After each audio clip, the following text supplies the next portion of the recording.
Good morning, everyone. I want to welcome you to the July 17th meeting of the Mountain Community Capital Fund.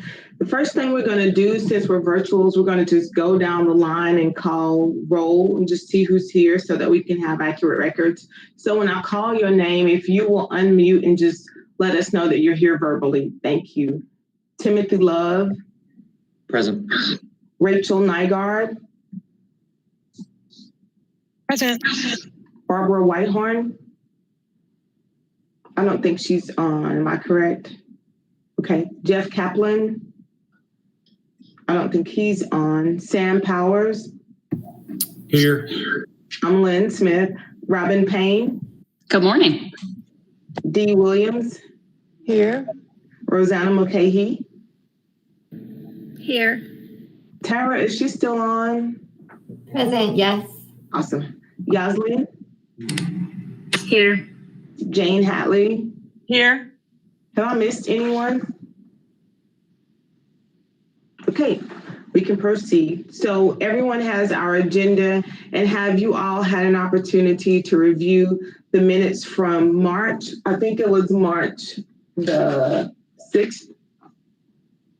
If so, is there a motion? And the way we'll do the motion is if there's a motion and a second, once we get those two, I'll go down the line and call everyone's name that's voting to get your yay or nay, okay? So is there a motion to accept the minutes from the meeting for March 6th? So moved. Thank you. Oh, and say your name so that we'll know who's motioning and seconding. Robin Payne. Is there a second? Second, Rachel Nygaard. Thank you. Okay, we have a motion and a second.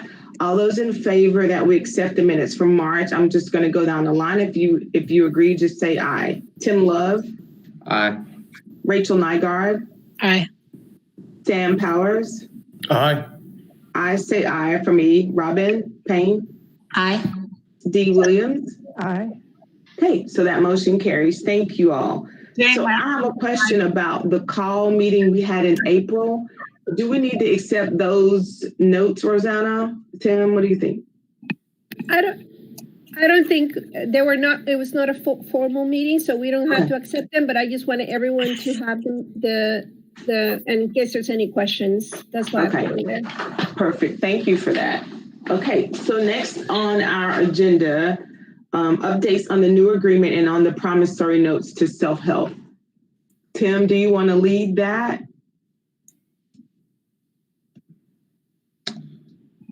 Sure. So the promissory note is currently sitting with Buncombe County Legal. Shouldn't be any issues, but they have to review the document. So we should have an update at the next meeting. But that's the Buncombe County portion of the promissory note. The city portion I would leave to Rosanna or Sam. Thank you, Tim. Rosanna, Sam, do you have any input on that? Sam, do you want me to talk about it, or do you want to talk about it? No, I'll let you. I think we've completed what we need to do, correct? Yes, our promissory note is ready. We just couldn't send the funds because of the budget. We have to wait until the budget is passed. So we have to wait on that, but we're ready to go. Everything else is ready. The agreement, the promissory note, everything is ready on our side. Okay, so all docs are signed. It's just a matter of when the budget passes and you can send the funds. Send the funds. Mhm. Okay. And self-help is aware of what's happening, and we told them that as soon as that passes, we'll be able to send the funds. Okay. I have a question. Sure. As far as executing the loans that are in the pipeline, are those going to be delayed as well? Because I think I read something maybe about that. Are they going to be delayed? Are they allowed to go forward? How does that work? I think as long as the new agreement is signed, the promissory note is just between self-help, Buncombe County, and the city. So that would not impact. So the new agreement has been signed. Okay, the new agreement has been signed. It's just a promissory note. Okay. Yes. So right, we can do loans. Thank you. Any more questions surrounding that? Thanks, Rosanna. I just want to clarify something, especially since we're recording this as a public meeting, so that this group does not administer loans. I know we all know that.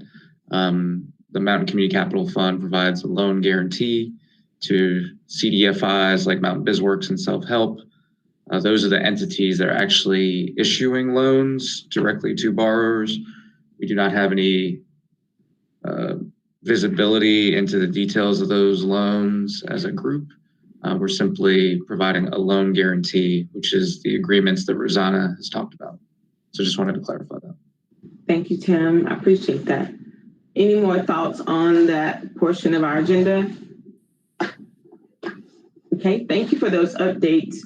Updates on any loans, barriers, and ideas on overcoming those barriers. I think in a previous meeting, we've talked about ways we could get more traffic, and we've kind of had a lot of time to think with the pandemic, and we've not been able to meet until today. So has anybody had a chance to think about loans, barriers, and how we can overcome those barriers to get more people in the program, so to speak?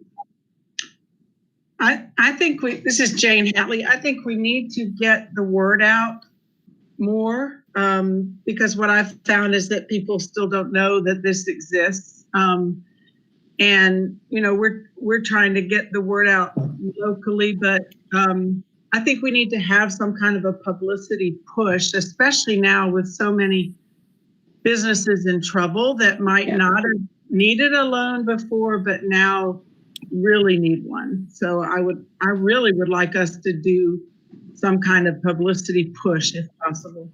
Okay.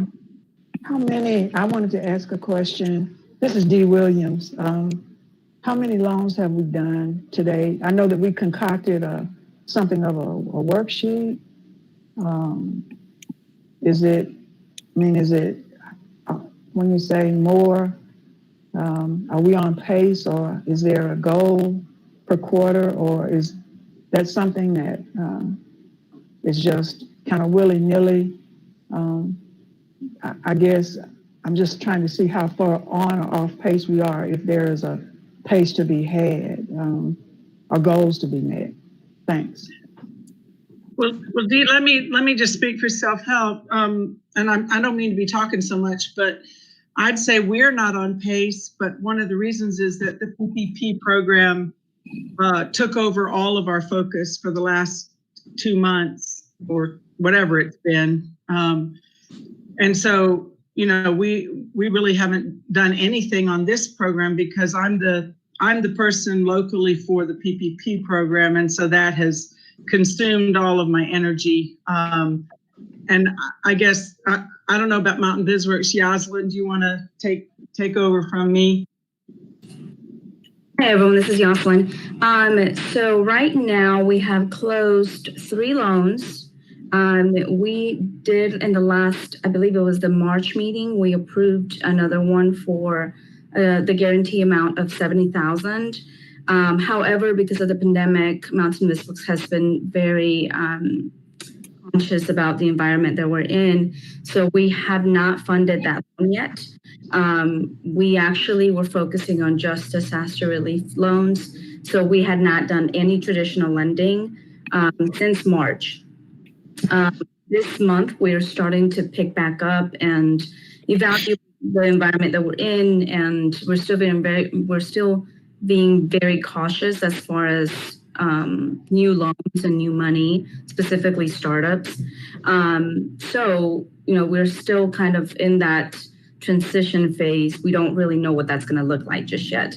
But we do have one loan that's for $70,000. That's the guarantee amount that is still pending. It has not been closed yet. And we are anticipating it closed probably in the next 60 days. But as of now, we have no new loans in the pipeline for this specific fund. Tara, do you have any input?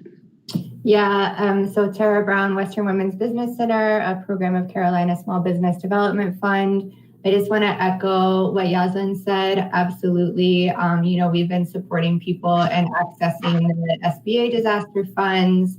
We're also a rapid recovery funder, and most of those disaster loans are not requiring collateral. It's based on the revenue of the business to help them get through, or payroll of the business in the case of PPP, Payroll Protection Program.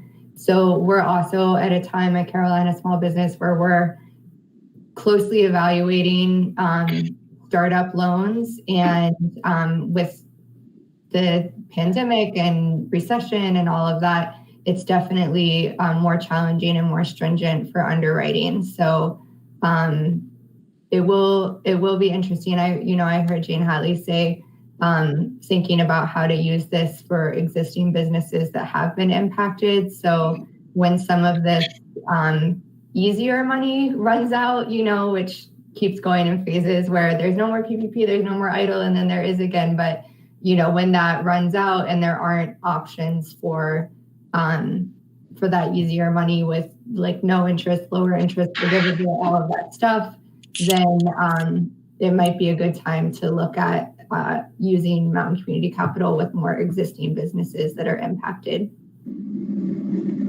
That's a good point. Yeah.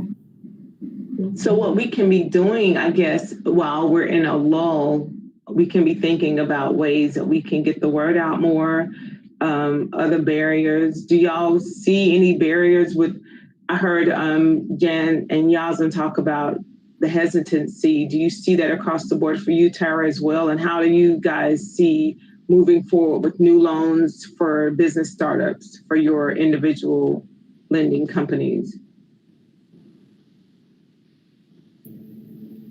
Do y'all see y'all more apt to make those loans right now or not?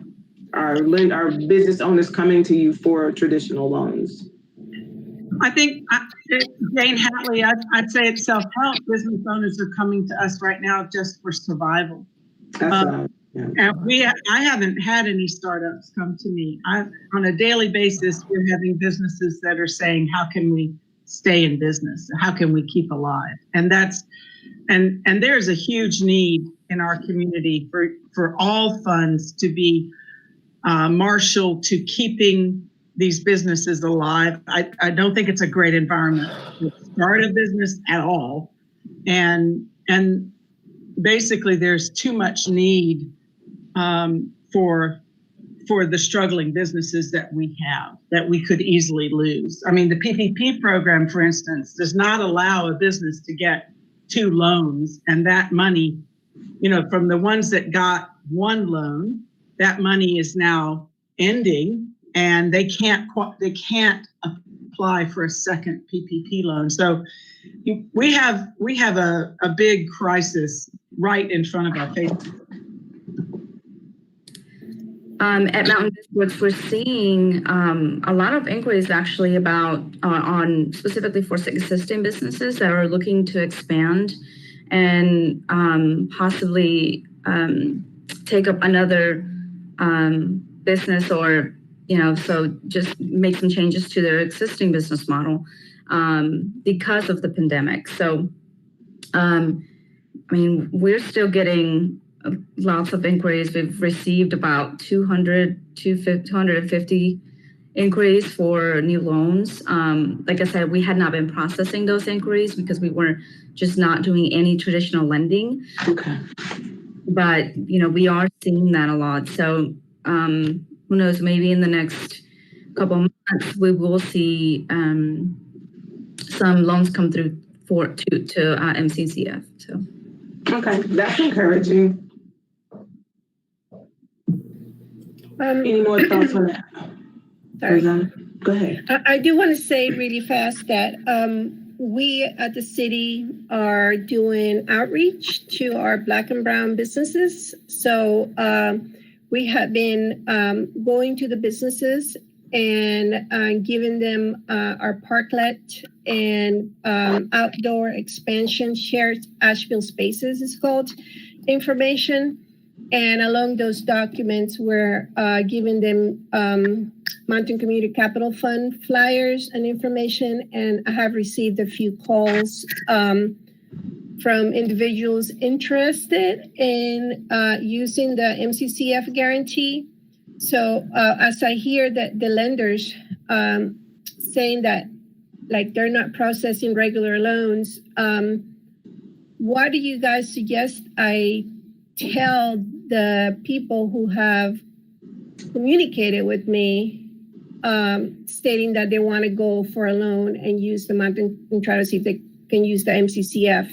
Should I stop distributing the flyers if you're not doing the loans? What should I do? I just don't want to show someone a document and then there's no reply to them. There's, I'm concerned about that. Customer service, basically.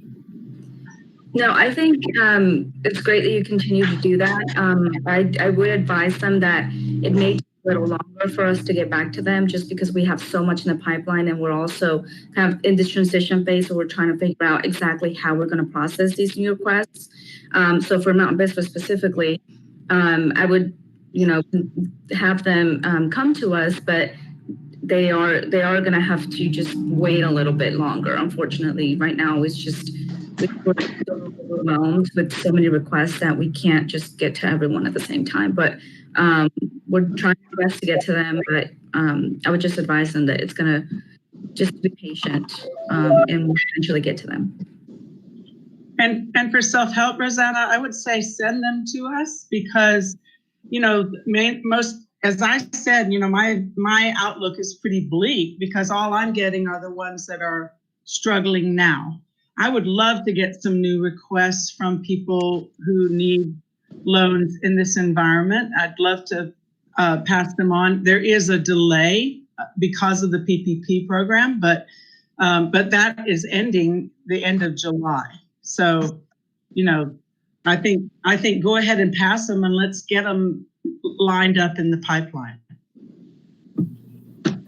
I would just add that especially if they aren't already connected to one of the business services providers, that it's really critical to get them in the door because we're the ones that have the expertise in what is available to them, whether, it's funding or training or technical assistance, and they might benefit from some of those other things, even if we can't approve a loan immediately. And I think that we've seen some hesitancy of people to even come in when we've communicated.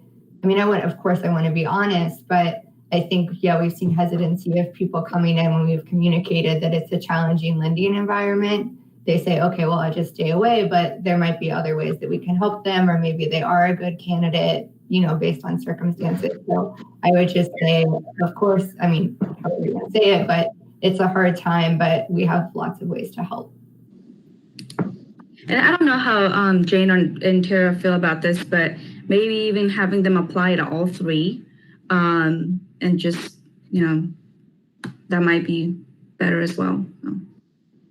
I would second that definitely, because sometimes, it's just a timing issue that I might not be able to help someone, but Mountain BizWorks especially and self-help have been referring back and forth during this period. And I think the three of us need to do that more consistently, that if we don't have the ability to help, let's make sure they know that they're three of us out there that can use this program. I have a question. Is it a development in terms of new startups? Is it risk mitigation? I've heard some of that. There are certain ways that risk can be mitigated. And if there's a development delay in terms of startups, there always is. Is that something where some of the ancillary providers who are, I guess, being engaged, those startups can be referred to maybe ready the company so that they can get into your pipeline and also find some risk mitigation? This is Dee Williams, by the way. Some risk mitigators, like getting a government contract that they can get additional cash flow from, that sort of thing. Maybe this was in the old days when I could get my prime contractor to guarantee my materials, like if I needed some cement or whatever, and I wasn't exactly credit ready, I could get them to sign off. There are many ways to mitigate that risk, especially with the government, the full faith and credit. So, and also those developers that you hired, maybe they can step into the gap. I think she's having some connectivity issues, so we can wait for her to come back. And when she comes back, we can help hopefully get her questions answered. But while we're waiting on her to return, so we were talking about loan barriers. I'm wondering, is now the time to ramp up communication as far as pushing the word out to the community that you guys are available for traditional loans? I'm hearing what do you guys think? Because I've been seeing a lot of. Yeah, Lynn, this is Tim. I think it's always good to have the word out. I do wonder, because we've heard everywhere that now's not a great time for people to take on additional loans. We know that. And it's going to get tougher as we get into the winter for folks that haven't had great summers that rely on that seasonal business. So I guess my question is, we can continue to get the word out, but should we be thinking about inviting some speakers to this group or presenting some data to this group to talk about what those obstacles are? Because, in our March meeting, I thought we had good presentations from Cortina and Celeste, and, they're working on the ground with folks to understand what their issues are. And the issues have changed since March, right? Now we have a pandemic, clearly other things going on related to social justice. So I wonder if that's a good next step. Let's hear from either business owners or folks that are working with them directly about what their challenges are, what their challenges would be with our program, and then from there pivot. I know that's a little bit of I know we don't always like waiting, but I wonder if that's going to help us move more strategically in kind of this really strange time. Yeah. Any thoughts on what Tim said? Y'all can disagree with me too, by the way. It's okay. I agree. I just didn't want to rush and start talking before. But I agree, Tim. I think the best thing for us, because we're in unprecedented times, so we have to do things differently. And who better to hear from are the business owners, which in turn would be the borrowers ultimately. So if they can offer guidance on where they are and what they're thinking about it, I think that could help us pivot and strategize on how to move forward. Because for some people, this is a really good time, and for others, this is not. A lot of new businesses are oftentimes born out of a need, out of a lack or pandemic, lack of a better word. So this could be a good time for some business owners, and then others, this could be a very lean time for them.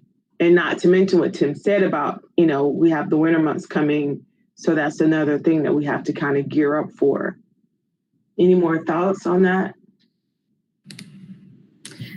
Throughout this pandemic and us working, our own portfolio and managing that,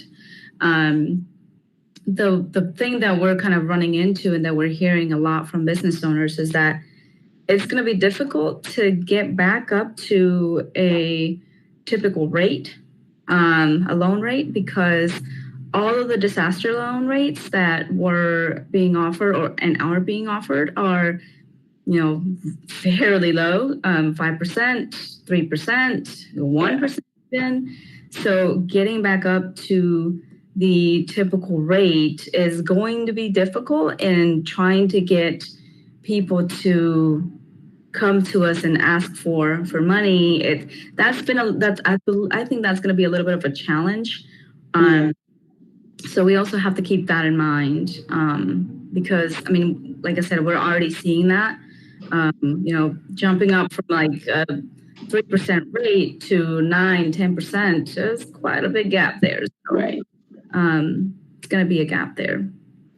That's a good point that I don't think we've talked about it. I haven't even thought about, but you're absolutely right. It would not make smart business sense to get a higher interest rate loan if you can get a lower one. So I'm wondering what our strategy can be in the meantime.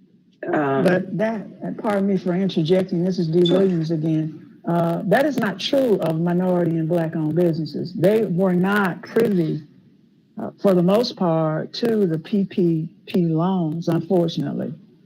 So I guess my thing is that's kind of a demographic that we are not faced with. That is not really our clientele. Mm-hmm. I think one of the things that is bothering me is the fact that we don't have very many Black or minority-owned businesses that are under development. That seems to be a consistent theme. I'm just wondering if there's something that we can't use the team that you've engaged or contracted to develop more of these businesses so that you have a pipeline constantly coming into this loan pool or to this enterprise fund. That's really my question. And if the conversation needs to be had not only with the customers or the borrowers who are in our pipeline, but also to the technical assistance providers, if we could provide, or whoever could provide some additional information to them to widen that pipeline, because there are a lot of folks here in the city who need development. So, that demographic that's availing itself of PPP is not Black-owned businesses. We looked at that data, and that's all that I would interject. Hey, Dee, this is Sam.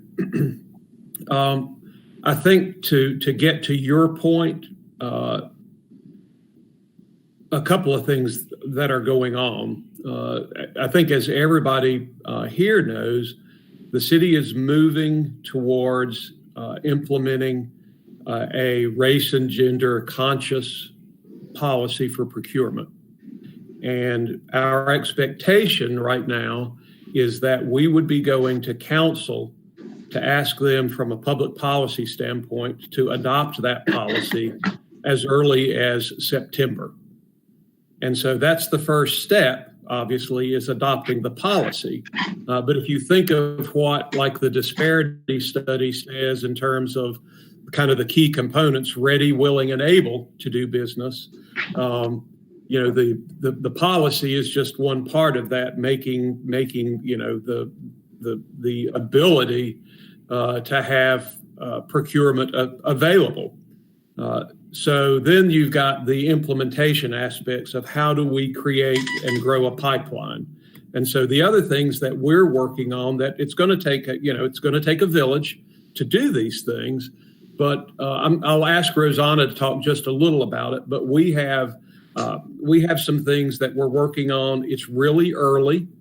So, I wouldn't want anyone to feel like this is a guarantee at this point, because all of these things cost money.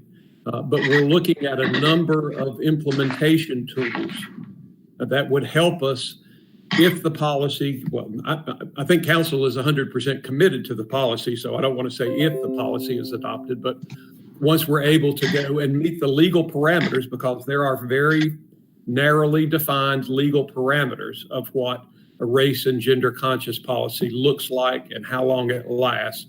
But getting that moving forward in September and then looking towards the implementation, I'll ask Rosanna to talk just about a couple of key things that we're looking at in terms of implementation, that again, we will look to the community, to the county, to other nonprofits, to grant agencies to help us with.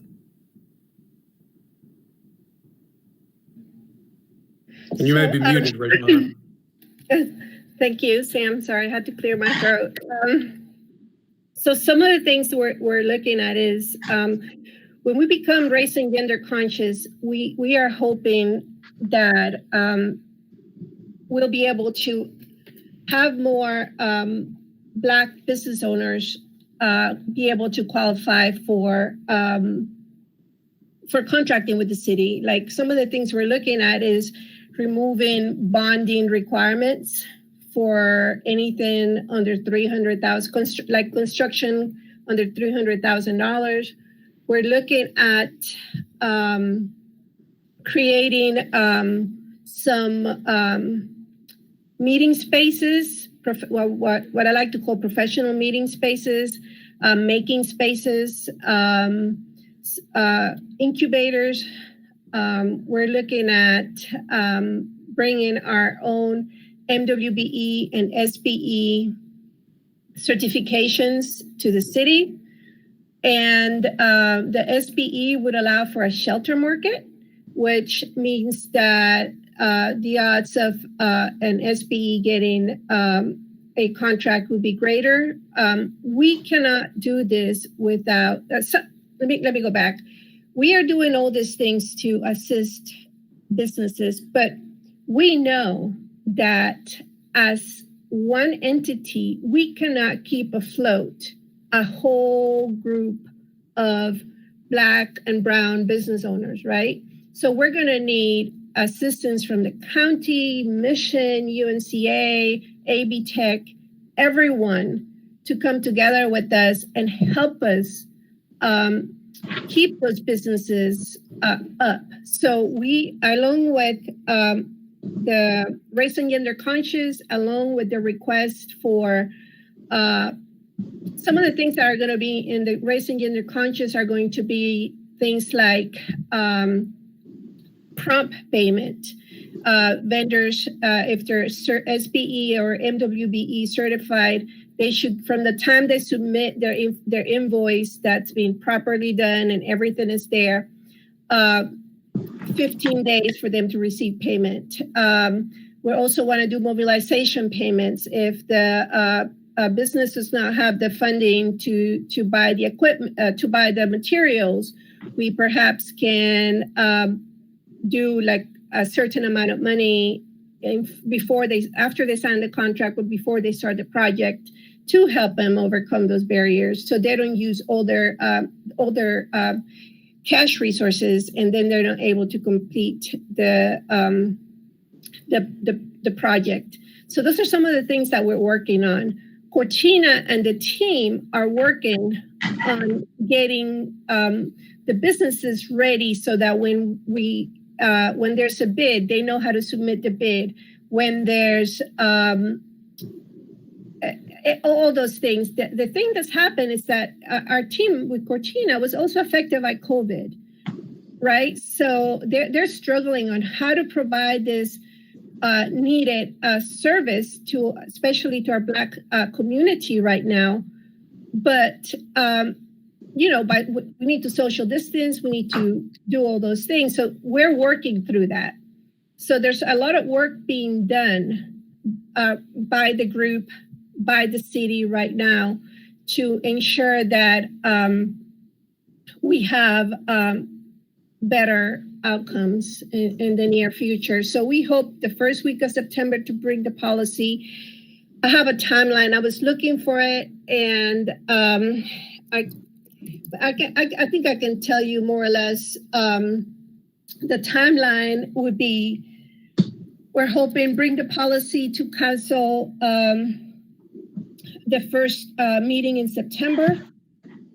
We have a program named called Munis that needs to be updated. That program, once it's updated, we should be able to keep better data that I know Ms. C has been asking for, but so far everything is like in a spreadsheet somewhere and has to be requested. Munis, once the upgrade is done in the middle of September, Munis should be able to go live and do all that for us. Once that happens, the certification is going to start happening. We're going to start certifying businesses And we're going to start looking at upcoming opportunities, what contracts can be expected starting January 1st. Starting January 1st, 2021, we go live with the race and gender conscious policy. So this is my rough timeline. I could not find it. Google hates me. It loses all my documents. So with that said, that's some of the things we're working on. Anyone can always contact me. And anyone can always contact me if you have any questions. I just wanted to interject something, Dee, just to let you know, Self-Help's whole focus with the PPP program, and I think a large focus of Mountain BizWorks, or maybe primary focus, was Black and brown businesses, and we were able to do, I myself was able to do more than 3 million in loans locally, a large percentage of which was to Black and brown businesses. So I think it's important to also let people know that funding is still available until the end of July. So if you know of businesses that have not been able to get it, please refer them to Mountain BizWorks or to us, because the funding was extended. And I don't think people know that. So, I just wanted to get that word in there too. Yeah, same as Jane said, we did a total of 9 million in PPP loans, and 25% of those 9 million were made to minority businesses, people of color. So. Thank you for that. Any more thoughts on this subject for now? Just a quick question, Lynn. Sure. Rosanna spoke to the need for additional stakeholders to be a part of the conversation, specifically entities like local governments, universities, things like that. I think totally the right way to go. I'm curious about the status of that conversation, and is it more grassroots or is it more like leaders of the organizations? Because I just want to understand where it's at.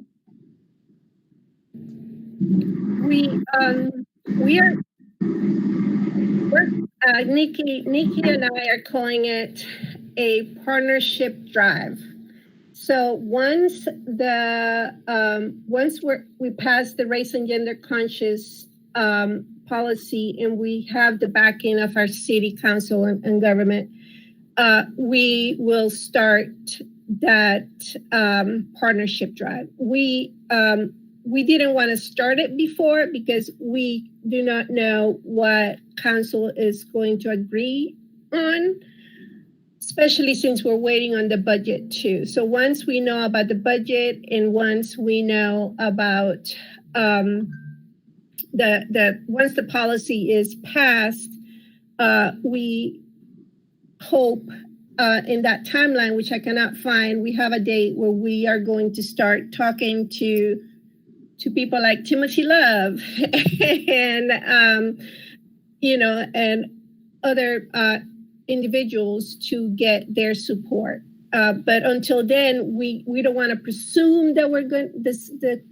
I don't want to presume that we're gonna. The city's gonna say yes, and to everything that we're asking for, and then I'm going to go to my partners and say, hey, this is what we're going to do, and then come back and say, well, we didn't do it. So I want to feel more confident about that before I reach out to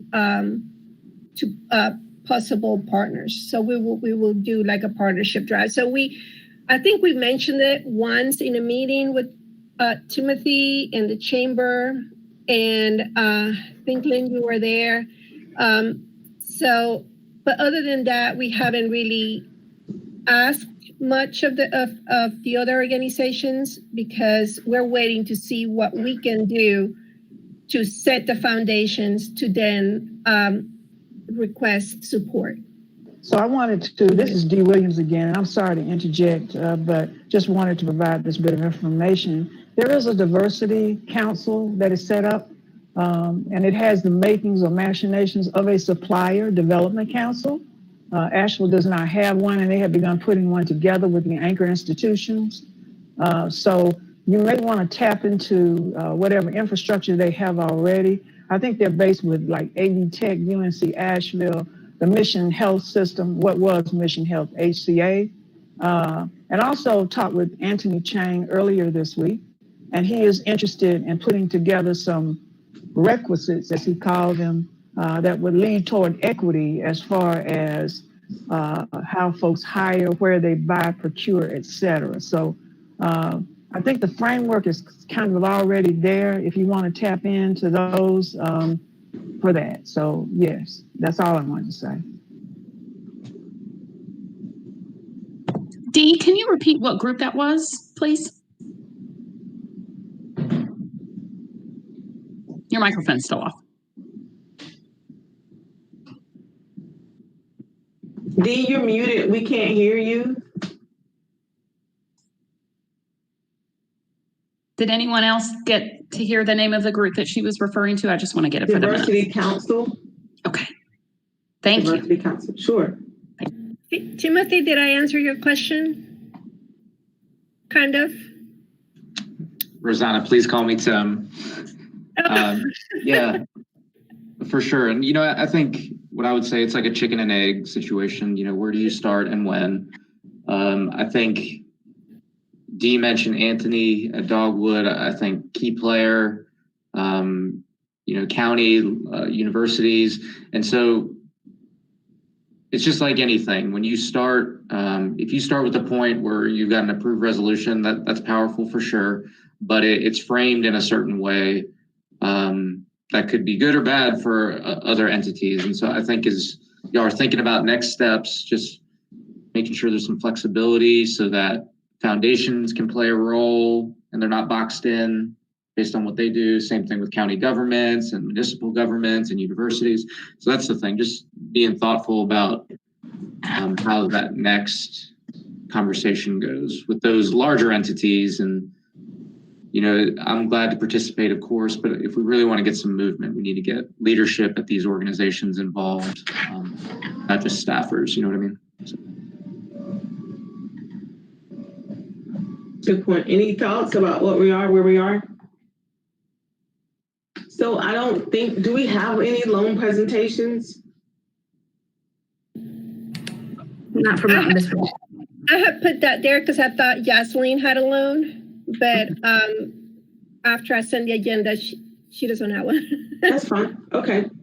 So any more thoughts about where we are and what we've talked about thus far? It's a lot to that's happening, but still reason to be hopeful.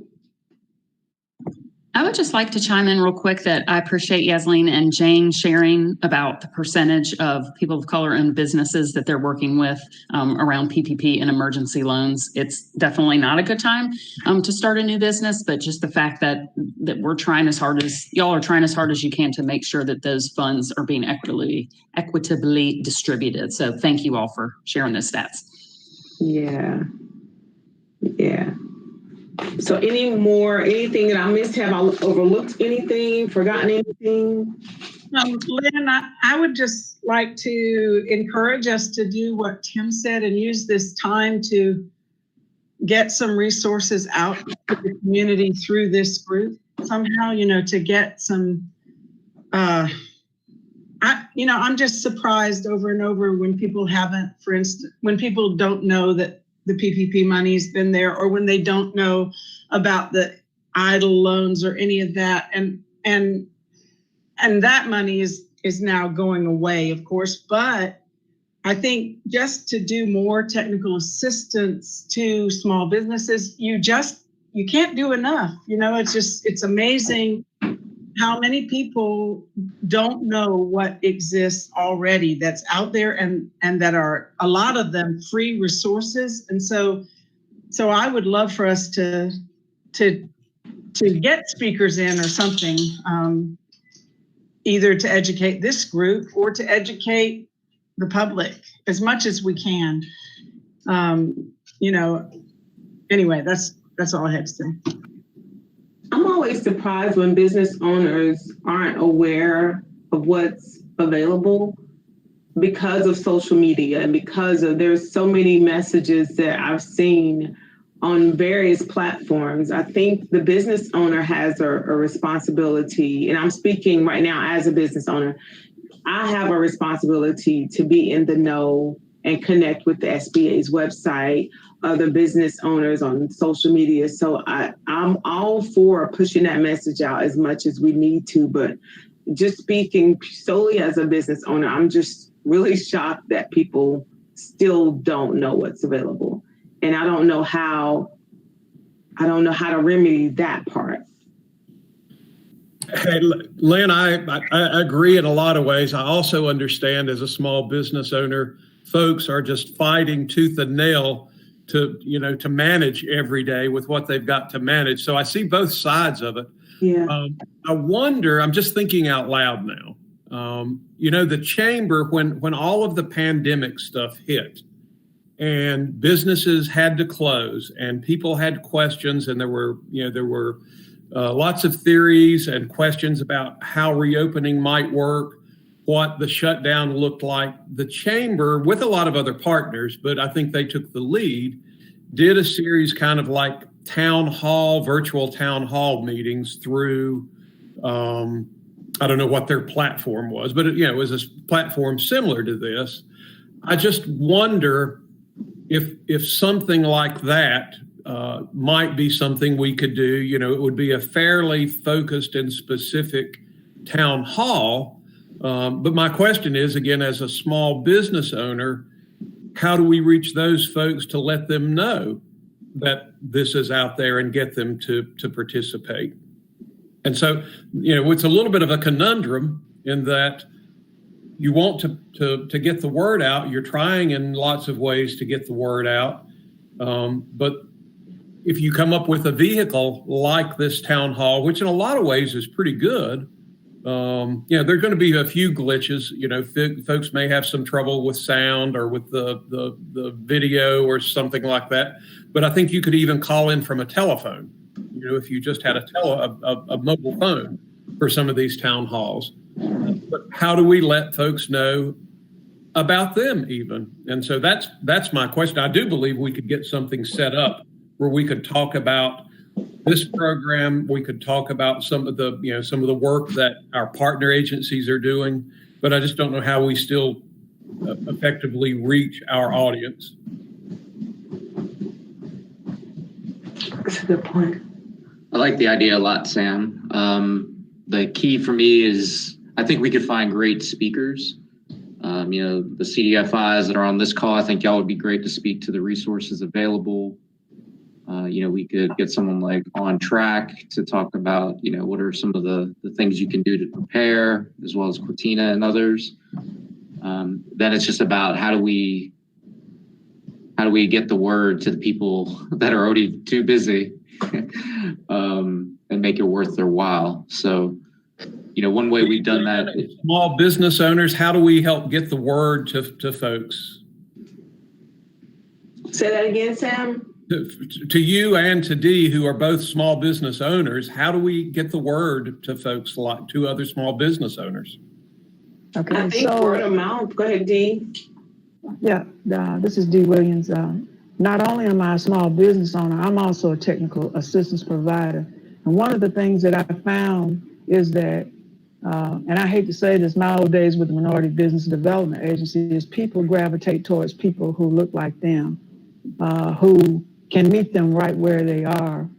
This is particularly true of people who are in construction, trucking, and that sort of thing, the higher dollar fields. You've got a lot of mom and pops who are retail and I guess food and all of that kind of low margin stuff. But the bigger players are people you're going to have to actually go to and provide one-on-one and in small settings. And I'm just saying that because that's just the way it's done. I have a group that I sometimes meet with at one of the churches where there are about 10 entrepreneurs that are located in that church. They're in all kinds of fields, everything from construction to out of the house kinds of stuff. Those groups have sprung up. In fact, one of the ministers asked me to set shop up there, and I generally don't like to do stuff like that, but there's enough of them in that one church who are active and who do have active businesses.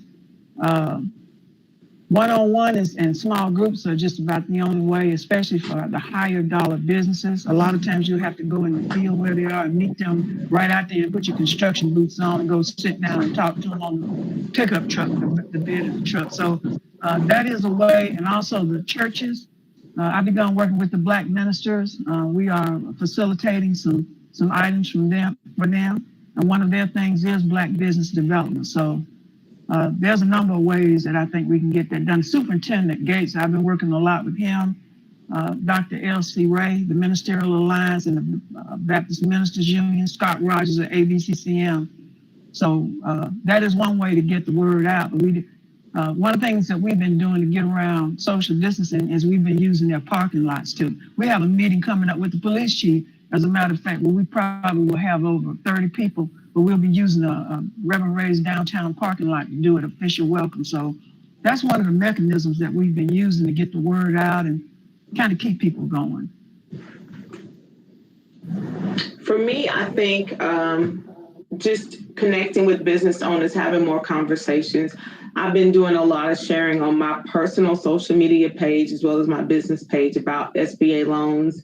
And I think when people see that I'm pushing, someone like Dee said, to her point, looks like them pushing these venues and these avenues, I think they're more apt to investigate and more to look into them. And we just have to do more of that. But when everybody is in the trenches and they're focusing on their own thing, you got your head down and you don't always come up for air, myself included. So I haven't been as connected on social media lately as I was before. So it goes through phases, but I have to remember just to remain diligent and not always just have my head down and working on my own thing, but also trying to share information to people who may not have the access, may not know where to go, where to look, who to contact, who to connect to, because entrepreneurship can be very isolating at times. When you're a solopreneur and you're doing your own thing, sometimes you don't take the time to see what's out there and to connect on the social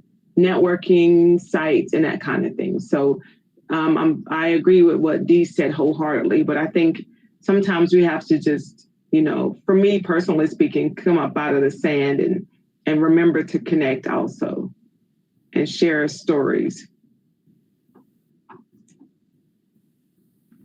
So I can ask our communications team for recommendations to how they can push the message out on their social media site and ways that we can do it too. And I guess I can go find flyers that we had created around our initial launch and try to recirculate those on social media just to kind of stir up interest again, especially as PPP is going away and EIDL is going away. It might be a time to, might be the perfect time to let people know this is an option as well, or remind them.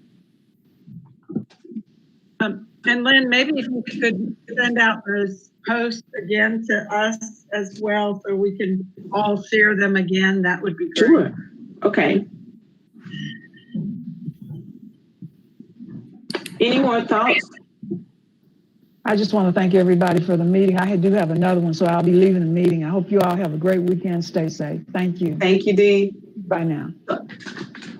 So I think if we're good to adjourn. Any objections to that? All right. Thank you, everyone. Meeting is adjourned. Stay safe out here. Thank you. You too. Bye. Thank you. Bye, everyone. Bye.